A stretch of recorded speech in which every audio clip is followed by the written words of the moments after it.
আজি পোহৰৰ উৎসৱ দীপাৱলী। সকলোকে দীপাৱলীৰ শুভেচ্ছা জ্ঞাপন কৰিছোঁ।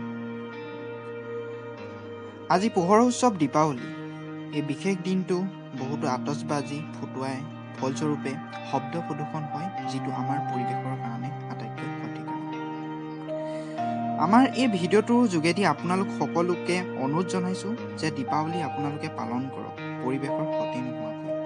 এতিয়া আমাৰ ভিডিঅ'টোৰ কথালৈ আহোঁ। আমি এই বিশেষ দিনটো আমাৰ পৰিৱেশখনক সেউজীয়া কৰাৰ উদ্দেশ্যে কেইটামান গছ পুলি ৰুম বুলি ভাবিলোঁ। ভিডিঅ'টো যিসকলে চাই আছে আপোনালোক সকলোকে গছ পুলি ৰোৱাৰ অভ্যাস গঢ়ি তুলিবলৈ অনুৰোধ জনাইছোঁ। যিহেতু আমি সকলোৱে জানো গছ থাকিলেহে মানুহ